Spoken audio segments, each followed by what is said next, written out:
ओम नमः सिद्धेभ्यः। ओम नमः सिद्धेभ्यः। ओम नमः सिद्धेभ्यः। मंगलम भगवान मीरो, मंगलम गौतम मुनि, मंगलम कुंद कुंदाद्यो, जैन धर्मोस्तु मंगलम। सर्वमंगल मांगल्यम सर्वकल्याणकारकं, प्रधानं सर्वधर्माणां जैनं जयतु शासनं। जैनं जयतु शासनं। वन्दितु सर्वसिद्धे ध्रुवमचलमणोवरं गतिं पत्ये। मोक्षामि समय पाहुं निर्मो सुदिके विलीभनिदम्। नमः समयसाराय स्वानुभूत्या चकास्ते, चित्स्वभावाय भावाय सर्वभावान्तरच्छिदे।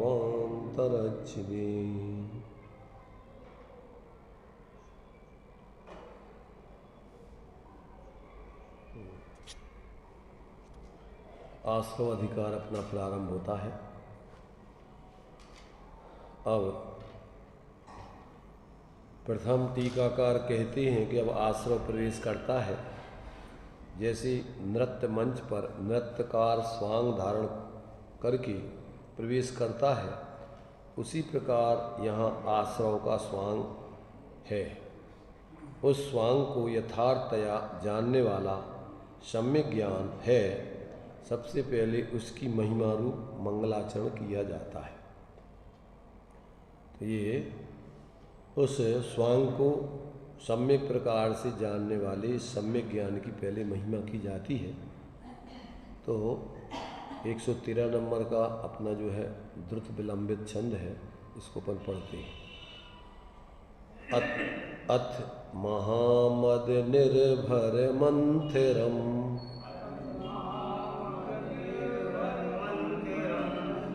समर रंग परागत मासवम,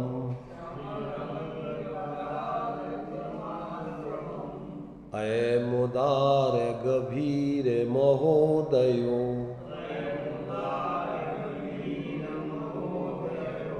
जयति दुर्जय बोध धनुर्धरः।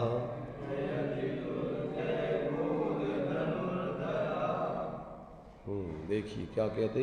अब समर रंग परागतम, समरांगण में, समर माने युद्ध के मैदान में आए हुए महामद निर्भर मंथरम, महामद से भरे हुए मंदोन्मत आश्रवम, आश्रव को, अयम दुर्जय बोध धनुर्धरा, यह दुर्जय ज्ञान रूपी धनुर्धर, जिसको जीत पाना मुश्किल है, असंभव है, ऐसा यह ज्ञान रूपी धनुर्धारी योद्धा जयति, उस आश्रव रूपी महामद से भरे हुए मंदोन्मत्त आश्रव को जीत लेता है। कैसा है वो ज्ञान रूपी धनुर्धर? उदार गंभीर महोदया, जिसका यानी उस ज्ञान का महान उदय है और उदार है, अर्थात आश्रव को जीतने के लिए जितना पुरुषार्थ चाहिए उतना वह पूरा पुरुषार्थ सामर्थ्य करता है, और गंभीर है, अर्थात छद्मस्त जीव जिसका पार नहीं पा सकते हैं, ऐसा वो ज्ञान महान, उदार और गंभीरता को धारण किए हुए ऐसा वो ज्ञान मैदान में आकर उस आश्रव रूपी महामदोन्मत्त मद से जो है मंदोन्मत्त हो रहा है, जो ऐसे उस आश्रमों को जीतने वाला ऐसा वह सम्यक ज्ञान यहाँ पहले सबसे पहले उसकी महिमा की आचार्य देव ने। भावार्थ है इसका यहाँ आश्रव ने नृत्य मंच पर प्रवेश किया है। नृत्य में अनेक रसों का वर्णन होता है, इसलिए यहाँ रसवत अलंकार के द्वारा शांत रस में वीर रस को प्रदान करके वर्णन किया है कि ज्ञान रूपी धनुर्धर आश्रव को जीतता है। समस्त विश्व को जीतकर मंदोन्मत्त हुआ आश्रव संग्राम भूमि में आकर खड़ा हो गया है। सभी संसारी जीवों को इस आश्रव ने जीत रखा है, अपने बस में कर रखा है उनको। किसने? इस आश्रव रूपी धनुर्धर ने कहा है, इस आश्रव रूपी योद्धा मदोन्मत्त ऐसे योद्धा ने, जो लौकिक दृष्टि से अपने आप को बहुत ही सामर्थ्यवान जानता है, तो ऐसे उस मंदोन्मत्त आश्रव ने क्या किया है कि सारे विश्व को अपने बस में कर रखा है जिसने, ऐसा वो मंदोन्मत्त समस्त विश्व को जीतकर जो मंदोन्मत्त हुआ, ऐसा आश्रव संग्राम भूमि में आकर अब खड़ा हो गया है। किंतु ज्ञान तो उससे भी अधिक बलवान योद्धा है, इसलिए वह आश्रव को जीत लेता है, अर्थात अंतर्मुहूर्त में इन संपूर्ण कर्मों का नाश करके केवल ज्ञान उत्पन्न करता है। ऐसा ज्ञान रूपी योद्धा, उसकी सामर्थ्य जानना चाहिए।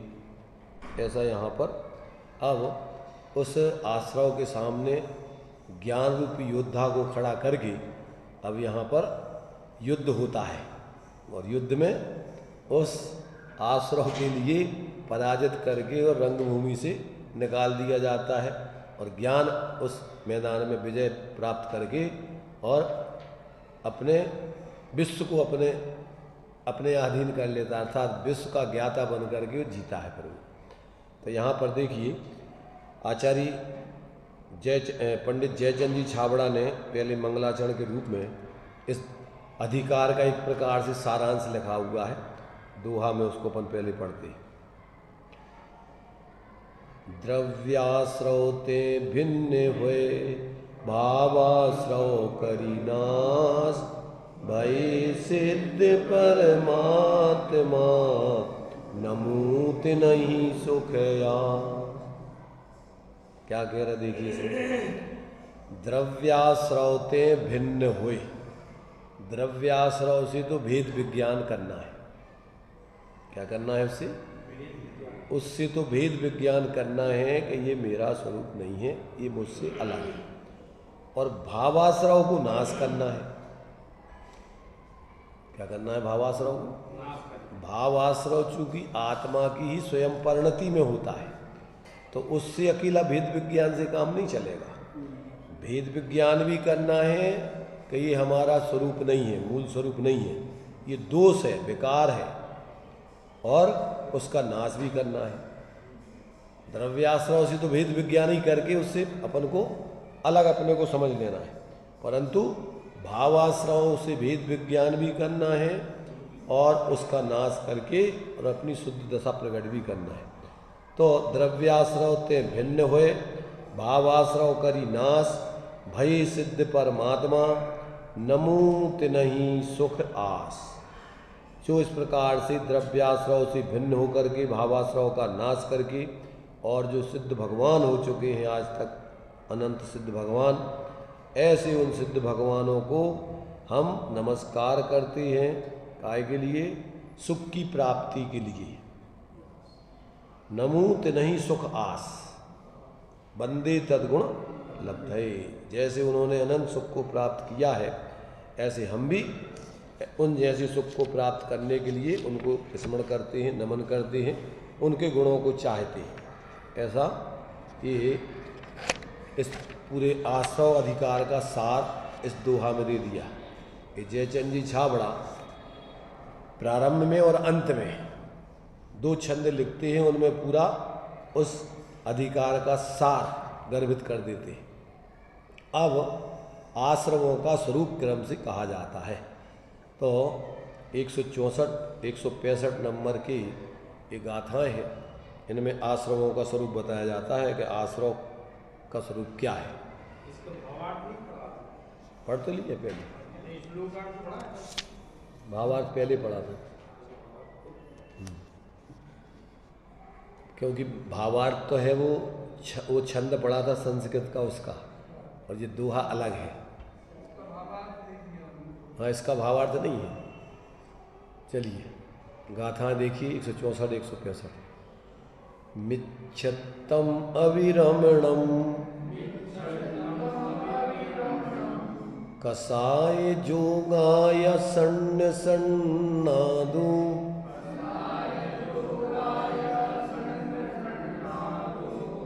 बहुविधेदा जीवे तस्यैव अनन्य परिणामा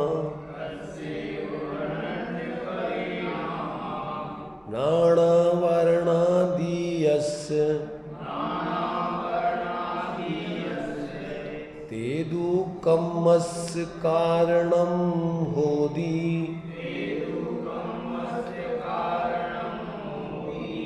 ते सिंपि होदि जीवो राग दोषादि भाव गरो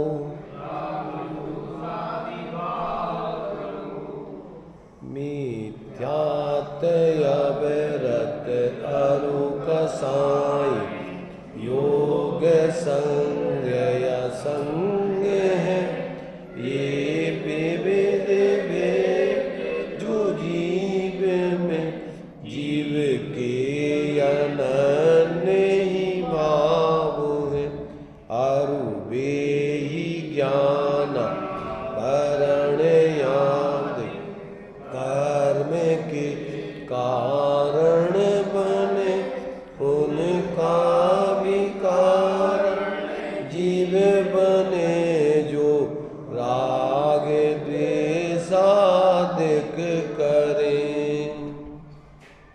देखिए क्या कह रहे हैं, मिथ्यात्वम मिथ्यात्व अविरमणम अविरमण और कसाय योगौच कसाय और योग यह आश्रव संज्ञा संज्ञातु संग माने चेतन के विकार भी हैं और असंग माने पुद्गल के विकार भी हैं। बहुविध भेदा विविध भेद वाले संग आश्रव माने जीव के विकार विविध भेद वाले संग आश्रव जो कि जीव में उत्पन्न होते हैं वे तस्य एव जीव के ही अनन्य परिणाम जीव के ही अनन्य परिणाम है। अनन्य माने अलग नहीं है जीव से, जीव के परिणाम जीव ही हैं। द्रव्य संग्रह में अपन ने पढ़ा ना, आसो बंधन संवर निज्जर मोक्षो सपुण्य पावाजे जीवा जीव विशेषा ते भी समासेन पवनामो। आश्रव बंध संवर निर्जरा मोक्ष पुण्य और पाप ये जीव और अजीव के विशेष, अजीव में पुद्गल के विशेष। तो ये आश्रव बंध संवर निर्जरा मोक्ष पुण्य और पाप जीव के विशेष माने जीव के भाव परिणाम अवस्थाएं हैं, और अजीव की भी परिणाम अवस्थाएं भाव जानना चाहिए। तो जो द्रव्य रूप जिसको बोलते हैं वो पुद्गल के हैं और भाव रूप जो है वो जीव के हैं। वैसे तो इनमें भी पुद्गल में भी उनके अपने भाव होते हैं, अनुभाग शक्ति जो कहते हैं जिसको, उनमें भी उस जाति का अनुभव कराने की सामर्थ्य पुद्गलों में है, वो पुद्गल का भाव है। और जीव में जो इस प्रकार के भाव है वे जीव के भाव है।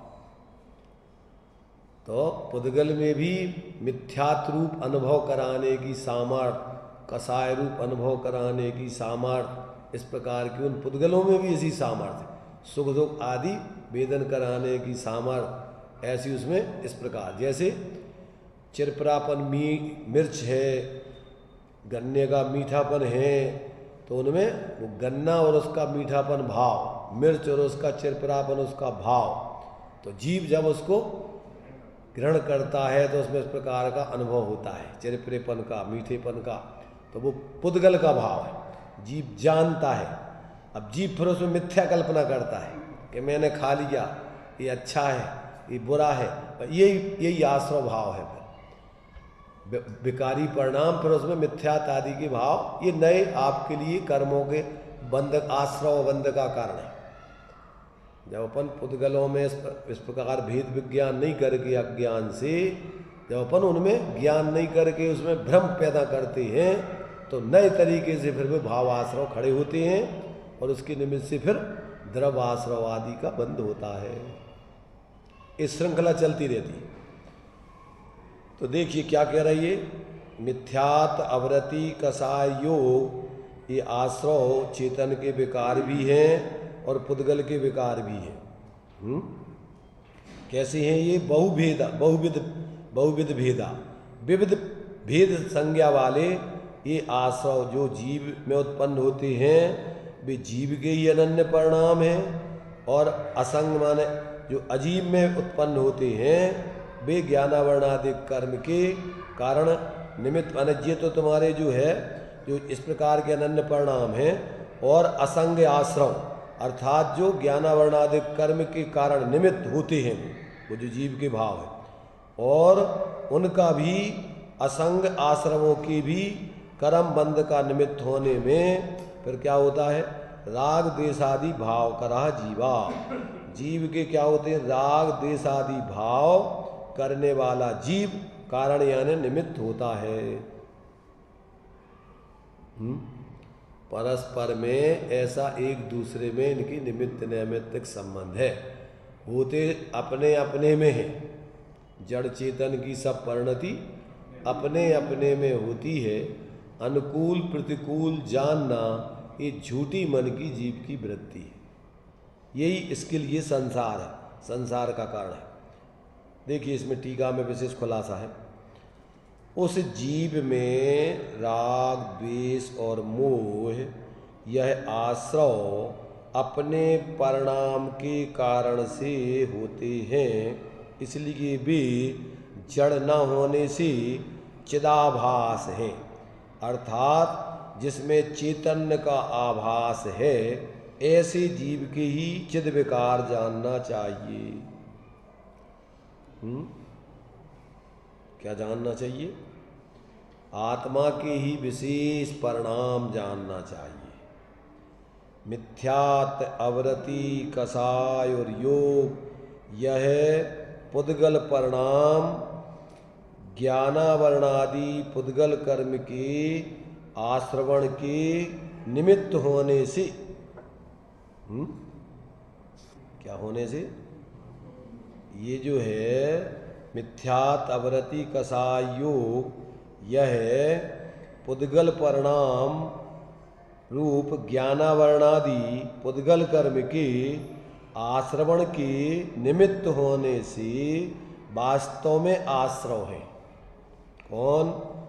जीव के मिथ्यात्व के भाव, अवरति के भाव, कसाय के भाव, योग के भाव, ये पुद्गल परिणाम रूप जो ज्ञानावरणादि कर्म हैं, उन ज्ञानावरणादि कर्मों के आश्रवों के का निमित्त होने से वास्तव में आश्रव है। काहे निमित्त है ये ज्ञानावरणादि कर्मों के आश्रवों के निमित्त हैं, इसलिए इनको आश्रव कहते हैं। और उनकी माने मिथ्यात्व आदि पुद्गल परिणामों के कर्म आश्रवण की निमित्तत्व, क्या माने उनकी यानी कर्म आश्रवण की निमित्तत्व के निमित्त राग द्वेष मोह है। क्या है ये? ये राग द्वेष मोह के जो भाव हैं, जो कि अज्ञानमय आत्म परिणाम है, ये काय के निमित्त हैं? उस निमित्त के निमित्त हैं जो अपने लिए मिथ्यात्वरति प्रमाद कसाय योग आदि जो भाव हैं आत्मा के चिद विकार, वे पुद्गल ज्ञानावरणादिक कर्मों के आश्रमों के निमित्त होते हैं और उसके निमित्त ये फिर राग द्वेष मोह आदि के अज्ञानमय परिणाम होते हैं। ऐसा परस्पर में निमित्त नैमित्तिक संबंध में चलता रहता है। मैंने देखो, जो अपने आश्रव अपने विकारी परिणाम होते हैं, वे कैसे होते हैं? वे विकारी परिणाम आत्मा की अपनी अज्ञानता से होते हैं। कैसे होते हैं? जीव की अपनी अज्ञानता से होते हैं, अपने स्वरूप को भूलकर, और ये पर में मूर्छित आदि होकर के इस प्रकार के परिणाम होते हैं जीव के। तो ये जीव के ही परिणाम है। और वो परिणाम कैसे होते हैं? वो परिणाम अपने अज्ञान भाव से होते हैं, वेद विज्ञान नहीं होने से होते हैं। और उस अपने इन विकारी भावों के निमित्त से ज्ञानावरणादिक 8 कर्मों का क्या होता है? आश्रव बंद होता है। माने विकारी परिणामों के निमित्त से कर्मों का आश्रव बंद होता है, और कर्मों का जो इस प्रकार का आश्रव बंद होता है, वो ही फिर क्या है? उदय में आकर के जीव के विकारी परिणामों में निमित्त बनता है। एक ही परिणाम में 2 स्थितियां बन रही हैं कि ये परिणाम पूर्वकृत अपने परिणामों के निमित्त से हुए जो कर्मों का बंध हुआ था, उस बंध के उदय में हो रहे। काय में हो रही है? जो पूर्व में तुमने ज्ञान अपने विकारी परिणाम किए थे मोह राग द्वेष आदि के, उसके निमित्त से ये ज्ञानावरणादिक कर्म बंधे थे। तो अब ये जो ज्ञानावरणादिक कर्म बंद हुआ था, इनका उदय होने पर, इनका उदय होता है। तो आपके पूर्वगत जो मोह राग द्वेष आदि के परिणाम थे, वो उसके निमित्त थे, और वो जो ज्ञानावरणादिक कर्मों का उदय आता है, उसके उदय में जीव फिर क्या करता है? अपने स्वरूप को भूल करके, जुड़ करके फिर नए विकारी परिणाम करता है। तो ये जो विकारी परिणाम से बंधने वाले कर्म हैं, वे तुम्हारे वे पुद्गल के परिणाम, उसके परमार्थ कारण वे हैं। कौन? जो ज्ञानावरणादिक कर्मों का आश्रव बंद होता है, उन्हीं का उदय होता है। तो उस कर्मों के उदय के कारण तो वो है। इसको इधर से बंद कर दो, अंदर से बंद नहीं है क्या? क्या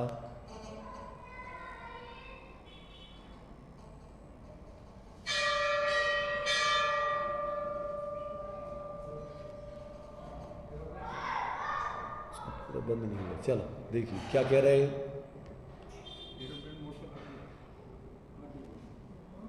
बंद नहीं, चलो क्या कह रहे हैं यहां पर?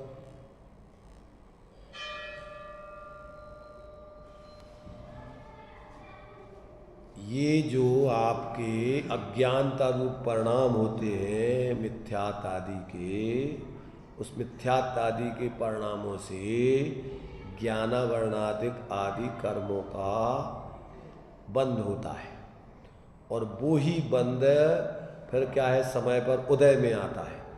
तो वो उसका माने जो ज्ञानावरणादिक कर्म हैं, वे ही उदय में आते हैं, और जीव फिर क्या करता है? अज्ञानता से भेद विज्ञान न करके उसमें और अपने ज्ञान स्वरूप आत्मा में क्या करता है? अविवेक पूर्ण प्रवृत्ति करता है। माने शरीर आदि में मोह करता है, संयोग आदि में मोह राग द्वेष आदि करता है। तो ये मोह राग द्वेष आदि फिर नए इसके लिए क्या होता है? नई नवीन कर्मों के आश्रय बंध के कारण बनते। तो ये जो है, ये फिर आपके जो विपरीत भाव पैदा होंगे। तो ये अपने ही अज्ञानता से मोह राग द्वेष के भाव पैदा होते हैं। कर्म नहीं कराता है। कर्म तो क्या है? स्वयं ही, वो चूंकि अचेतन है, और वो जो है ऐसे ही निमित्त नैमित्तिक संबंध है कि जब जीव क्या है? मिथ्यात्वृत्ति प्रमाद कषाय आदि योग के परिणाम करता है, तो उसके निमित्त से ज्ञानावरण आदि कर्म का आश्रय बंद होता है, और उसके उदय आने पर फिर जीव अपने स्वरूप को भूल करके अज्ञानता से जुड़ करके फिर मोह राग द्वेष के भाव करता है। तो ये श्रृंखला धारा प्रवाह चलती रहती है।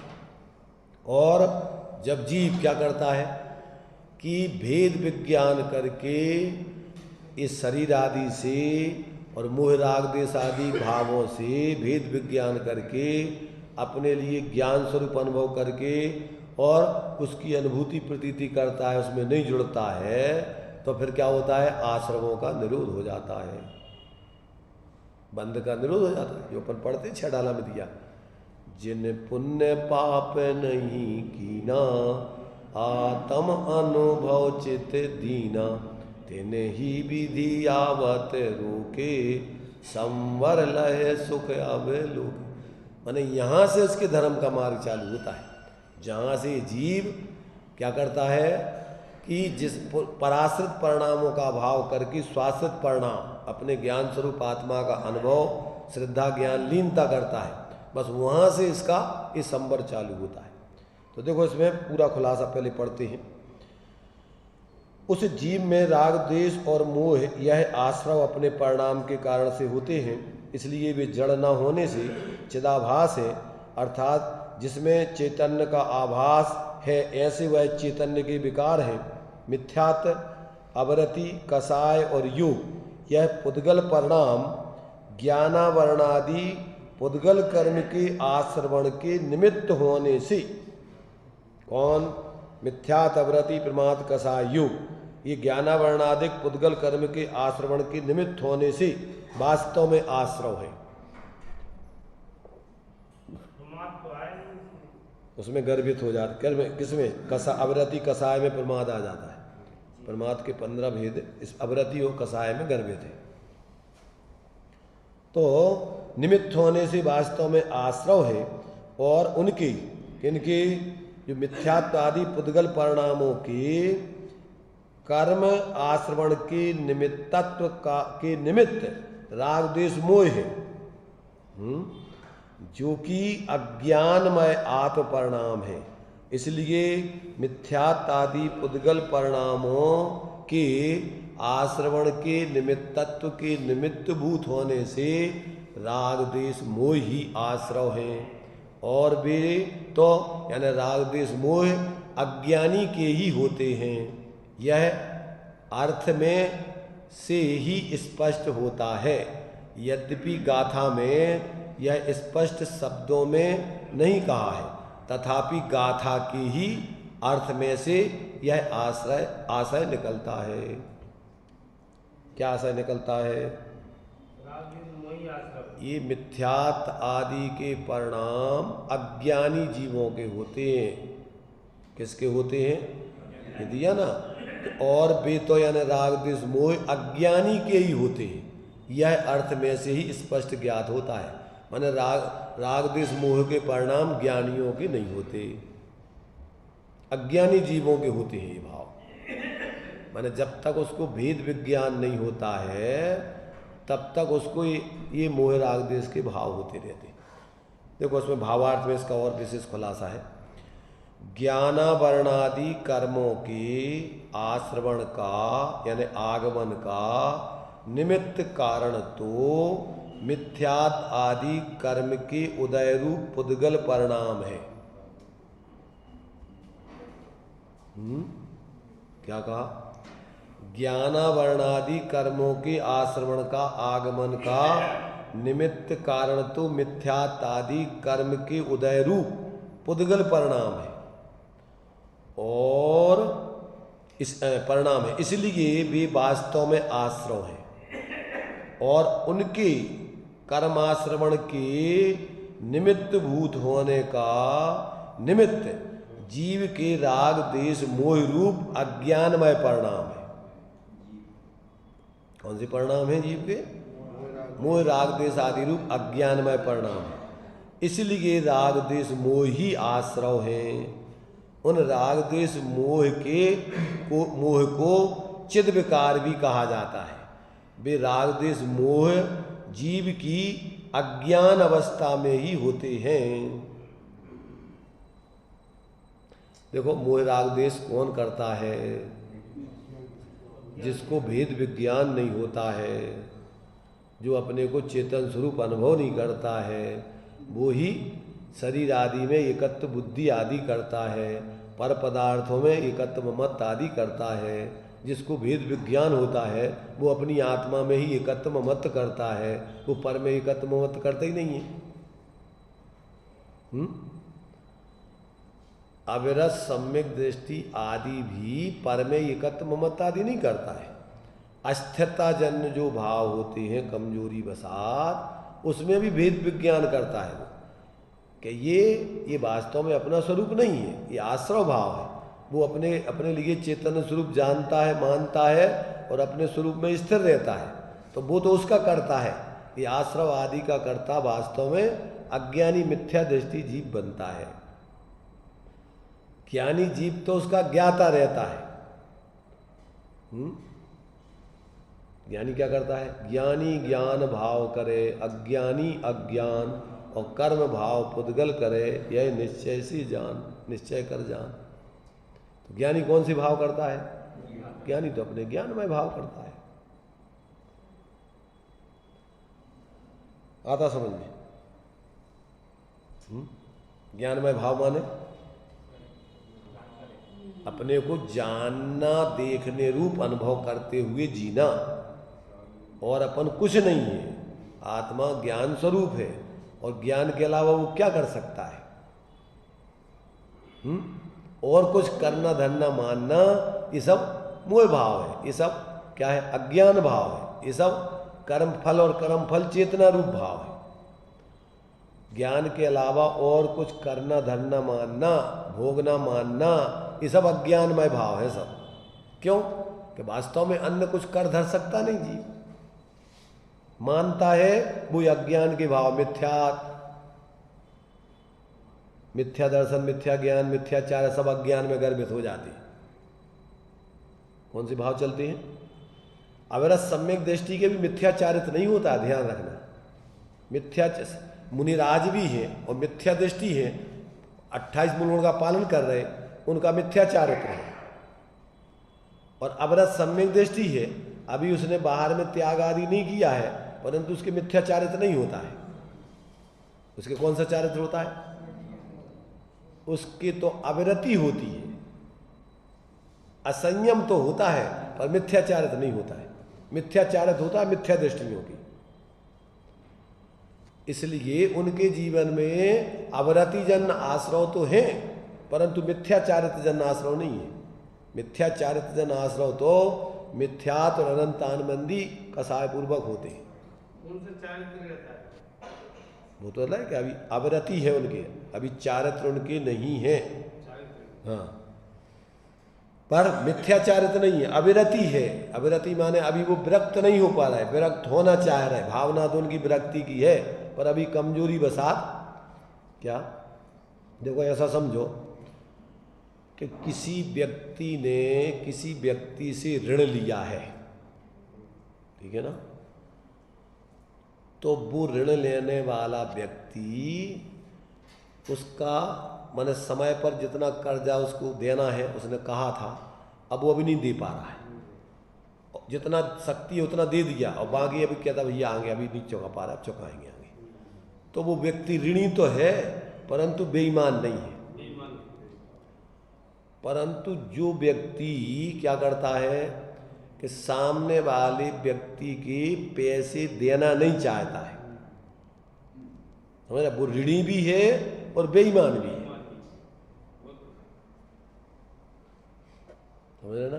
तो अविरत सम्यक दृष्टि व्यक्ति अभी अविरति तो है पर मिथ्याचारित्री नहीं है। वो नियम से उसका भाव करेगा। माने जो व्यक्ति ईमानदार है वो कर्जा चुकाएगा, पर जो व्यक्ति बेईमान है उसको तो कर्जा चुकाना ही नहीं है।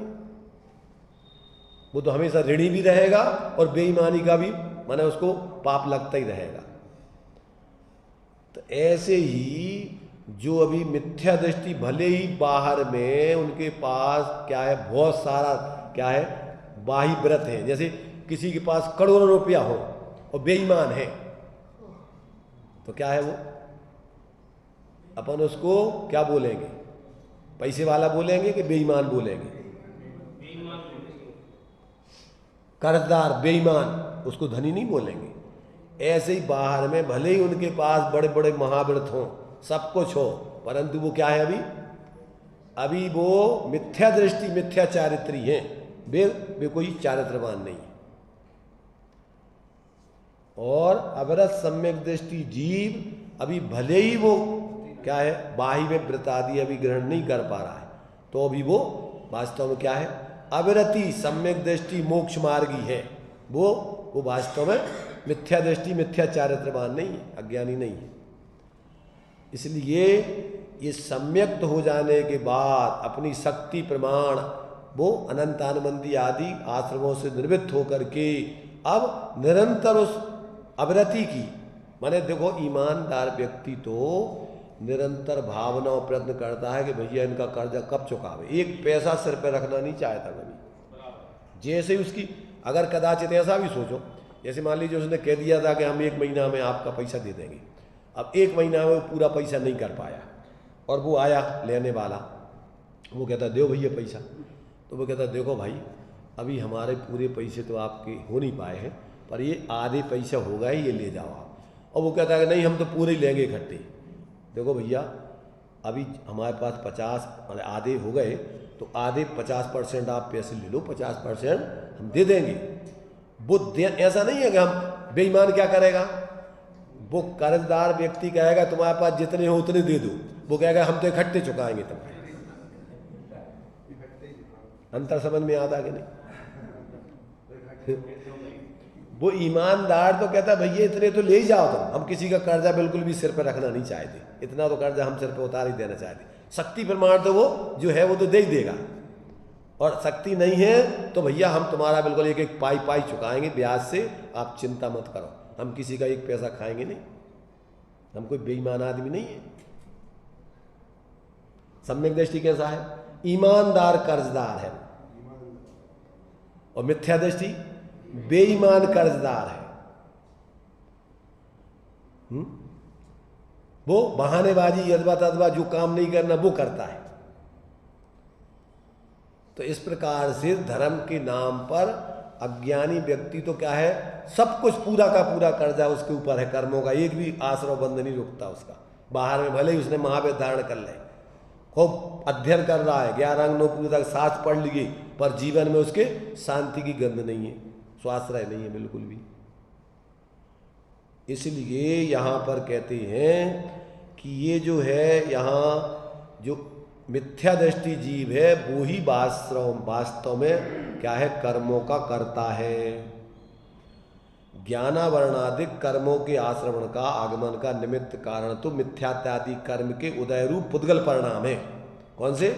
मिथ्यात्यादि कर्म के उदय रूप पुद्गल परिणाम है, इसलिए वे वास्तव में आश्रव है, और उनके कर्माश्रवण के निमित्त भूत होने का निमित्त जीव के राग द्वेष मोह रूप अज्ञानमय परिणाम है। कौन सी परिणाम है? मिथ्यात्यादि अज्ञानमय परिणाम। इसलिए राग द्वेष मोह ही आश्रव है। उन राग द्वेष मोह को चिद विकार भी कहा जाता है। वे राग द्वेष मोह जीव के अज्ञान अवस्था में ही होते हैं, ध्यान रखना। कौन सी अवस्था में? अज्ञान मिथ्यात अवस्था में ही होती। मिथ्यात सहित ज्ञान ही अज्ञान कहलाता है। मिथ्यात रहित ज्ञान अज्ञान नहीं कहलाता है, वो क्या कहलाता है? सम्यक ज्ञान। और सम्यक ज्ञानी आश्रवों का कर्ता नहीं होता है। क्या होता है वो? आश्रवों का ज्ञाता होता है। जीवन में उसके आश्रव तो होते हैं, पर उनका ना तो वो अच्छा मानता है ना करना चाहता है, असक्ति बसात होते हैं तो बराबर उसकी निंदा ग्रह करके उससे निर्वृत्त होना चाहता है। अपनी शक्ति प्रमाण तो आश्रमों से निर्वृत्त है ही वो, परंतु जितनी अभी शक्ति नहीं है उससे निवृत्ति होने के लिए निरंतर प्रयत्नशील है, और बराबर जानता है कि आश्रव है, ये छोड़ने लायक अपना स्वरूप नहीं है, ऐसा उसको बराबर वेद विज्ञान बढ़ता है। इसलिए मिथ्या दृष्टि के अर्थात अज्ञानी के ही राग द्वेष मोह रूपी आश्रव होते हैं, ऐसा जानना चाहिए।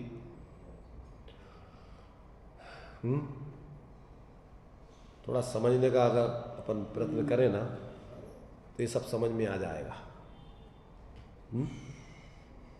क्या अपन समझने का प्रयत्न करें। मैंने आश्रमों का कर्ता मूल में मिथ्या दृष्टि अज्ञानी जीव है। ज्ञानी आश्रमों का कर्ता नहीं होता है। अब जो भी उसकी अभी अस्थिरता जन्य स्थिति रहती है वो उनको अपने स्वरूप से भिन्न जानता है, करना नहीं चाहता है, शक्ति प्रमाण तो उनसे निर्वृत्ति करता है और आगे के लिए उससे निर्वृत्त होने के लिए प्रयत्नशील है। इसलिए उसके सामान्य रूप से अनंत संसार के कारणभूत आश्रमों का बंध नहीं होता उसके। देखिए इसमें ये तात्पर्य व्यक्ति में सामूहिक पीठ का पहले आश्रमों की दे रहे हैं, बाद में इन गाथाओं के अर्थ भी समझाते। देखिए अब आश्रव प्रवेश करता है। कौन प्रवेश करता है? आश्रव। जहाँ सम्यक भेद विज्ञान की भावना रूप परिणत कारण समयसार रूप संवर नहीं है।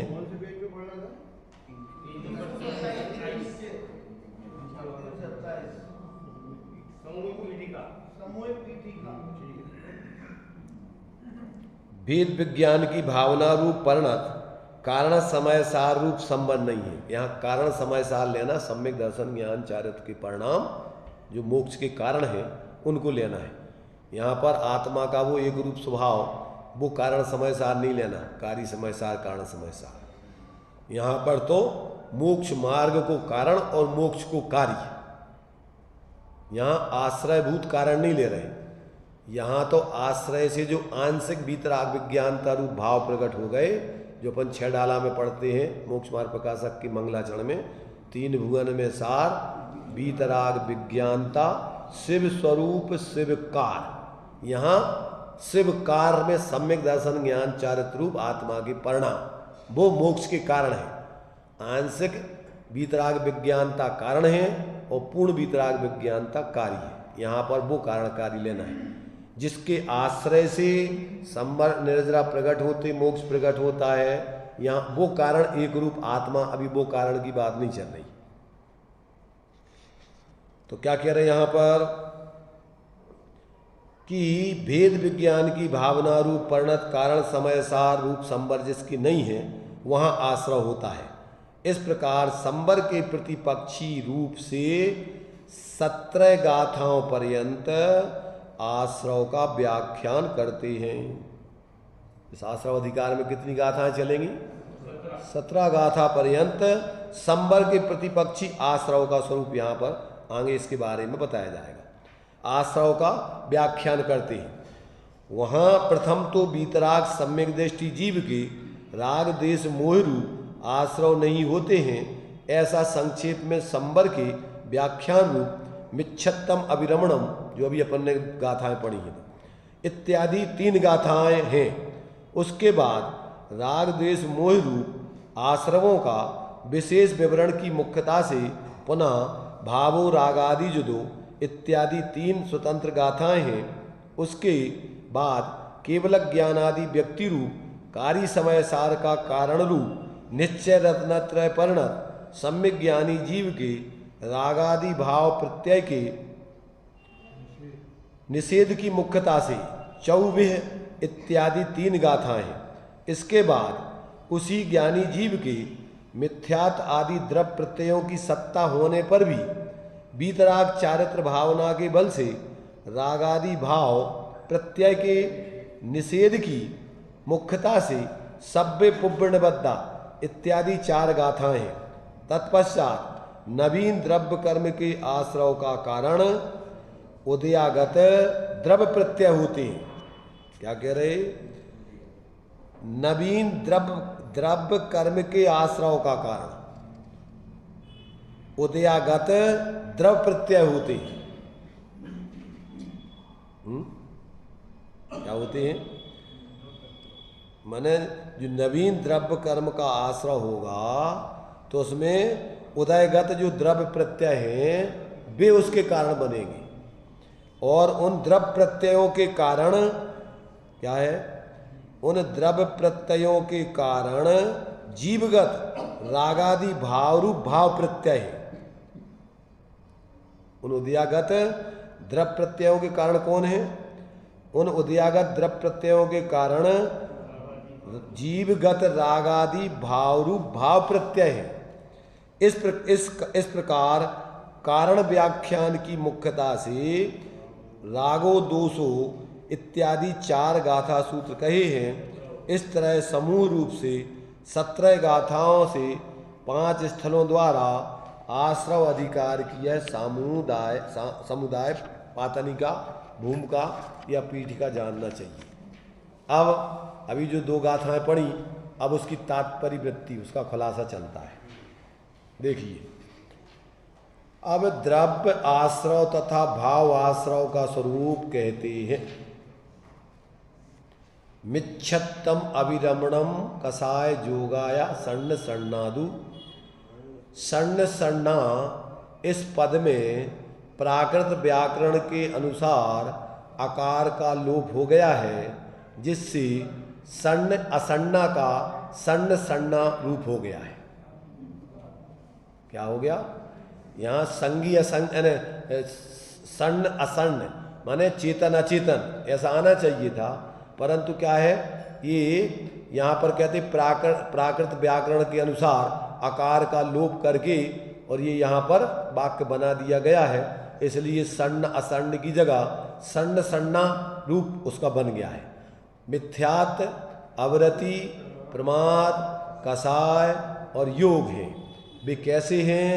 वे भाव प्रत्यय तथा द्रव प्रत्यय रूप से संज्ञा अर्थात चेतन तथा असंज्ञा अर्थात अचेतन, संज्ञा संज्ञा माने चेतन अचेतन रूप है, अथवा संज्ञा अर्थात आहार, भय, मैथुन और परिग्रह भाव रूप है, तथा असंज्ञा ईसत संज्ञा अर्थात इस लोक की आकांक्षा, परलोक की आकांक्षा, कुधर्म की आकांक्षा, इस तरह 3 प्रकार है। कैसे हैं? बहुवे भेदा जीवे, ये प्रत्यय उत्तर भेद से बहुत प्रकार के हैं। किसमें हैं? अधिकरण स्वरूप जीव में है। और कैसे हैं? तस्सेव असन्न परिणामा, और वे अशुद्ध निश्चय नय से अनन्य परिणामा, असन्न नहीं अनन्य परिणामा, और वे अशुद्ध निश्चय नय से उस जीव के ही अनन्य परिणाम जानना चाहिए। कैसे है वो? जीव के ही परिणाम है वो। अनन्य माने जीवमय भाव है, अभिन्न परिणाम है।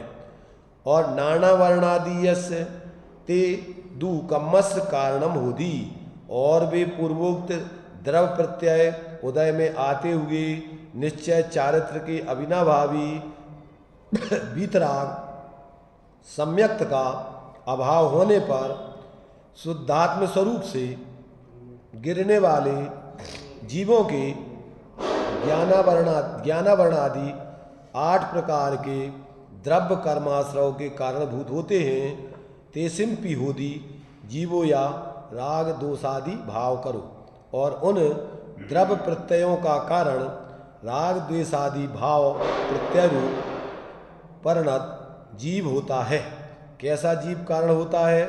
राग द्वेषादि भाव रूप परिणत जीव उसका कारण होता है, ऐसा जानना चाहिए। अब यहाँ भावार्थ में उसका विशेष स्पष्टीकरण करते हैं। यहाँ भावार्थ यह है कि द्रव्य प्रत्यय के उदय होने पर शुद्धात्म भावना को छोड़कर जब जीव रागादि भाव से परिणमन करता है तब बंद होता है। केवल द्रव्य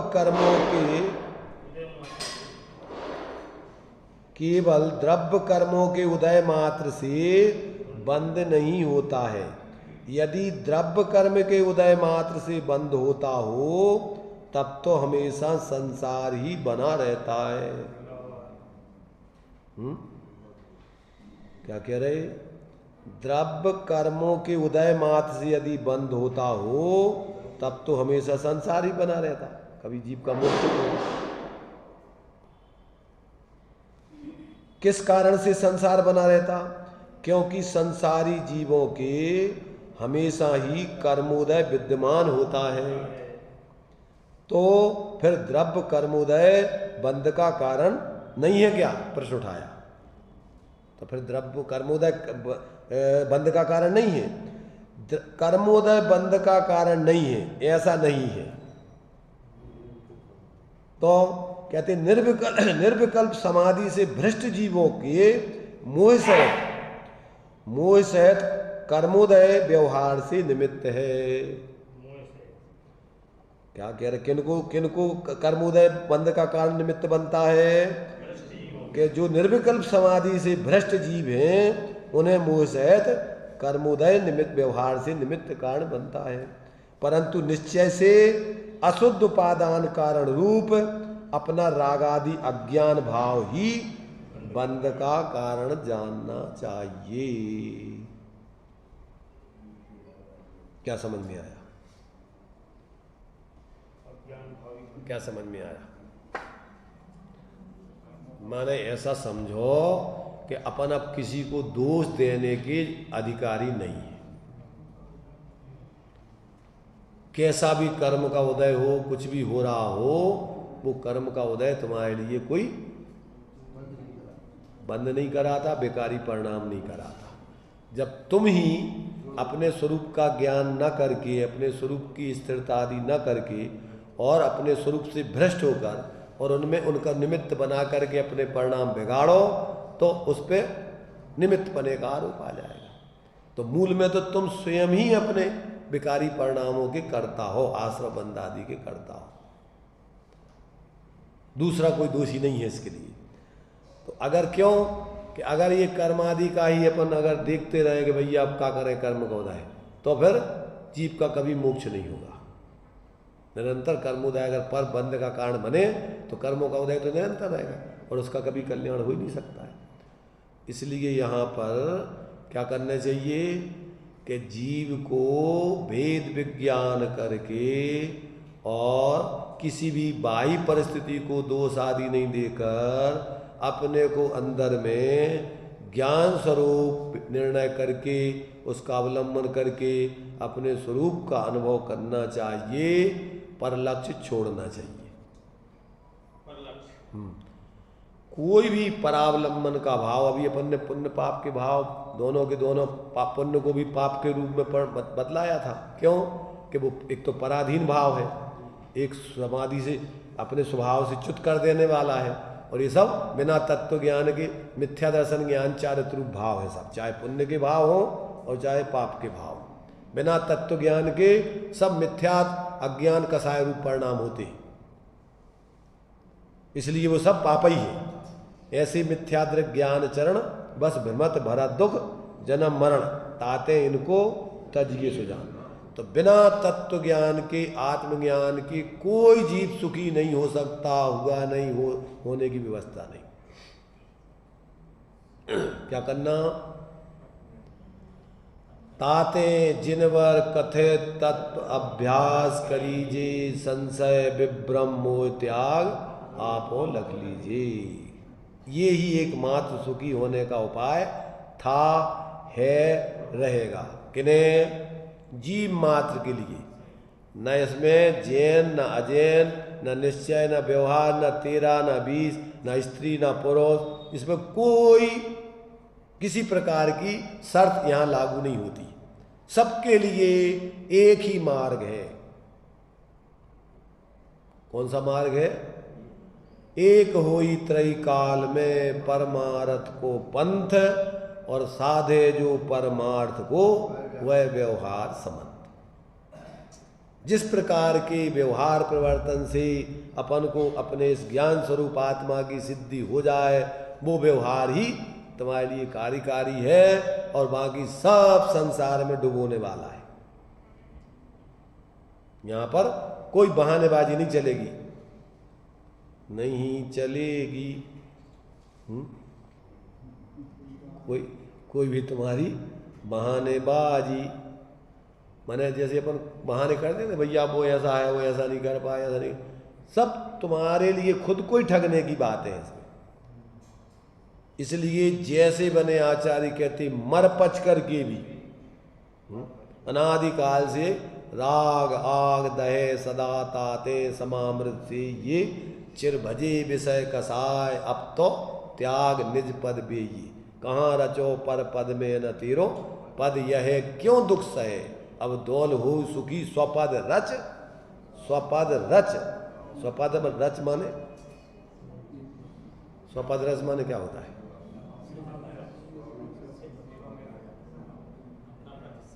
पर पद निज पद मान मगन हुए, पर नदी लपटाए, हम तो कबहु न निज घर आए। तो हमने अपना स्वरूप भूल के और पर में अपनेपन की कल्पना करके और निरंतर परेशान, हैरान है, दुखी हैं, और अब रो रहे हैं। अब किसको रो और किसको सुनाओ अपनी कहानी? तो ये अपन को यहाँ पर इसमें कहते हैं कि भैया ये अपन को जो आश्रव भाव हैं, ये सारे आश्रव भाव अज्ञान दशा में पैदा होते हैं। ये अज्ञानता की औलाद है। क्या है आश्रव भाव? ये अज्ञान, इसका विधाता अज्ञान है। कौन है इसका विधाता? अज्ञान विधाता है इसका। ये चैतन्य के विरोधी है, अज्ञान इसका विधाता है, इनको पैदा करने वाला है। इसलिए अपन को ज्ञान जागृत करके क्या करना चाहिए? अपन को ज्ञान अभ्यास करो मन माही, ताकि मोह जैसे बने तैसे अपने को अपन ज्ञान में ज्ञान स्वरूप अनुभव करो। ज्ञान से ज्ञान में ज्ञानी हो और कल्पनाओं का एकदम विलय हो, भ्रांति का नाश हो, तो शांति का वास हो, फिर बस ब्रह्म अपना प्यारा आनंदमय वो अपन को अंदर में अनुभव में आए और अपना जीवन मंगलमय बने। तो इस प्रकार ये दो गाथाओं में अपने लिए उस आश्रव भावों से मैंने आश्रवों का स्वरूप बता दिया और उससे निवृत्ति करने की विधि बता दी कि वास्तव में अज्ञानता से आश्रव पैदा होते हैं। और ज्ञान में अपन ने सबसे पहले मंगल क्षण में ज्ञान को याद किया। वो ज्ञान रूपी योद्धा धनुर्धर इन संपूर्ण आश्रमों को जीत लेता है अपनी सामर्थ्य से, इनको पराजित करके प्रांगण में से पराजित करके हटा देता है। ऐसा अपन जो अपने को अंदर में भेद विज्ञान करके अपने स्वरूप का ज्ञान करते हुए स्वास्थ्य रहित जीवन जिए, ऐसी इसमें प्रेरणा दी गई है।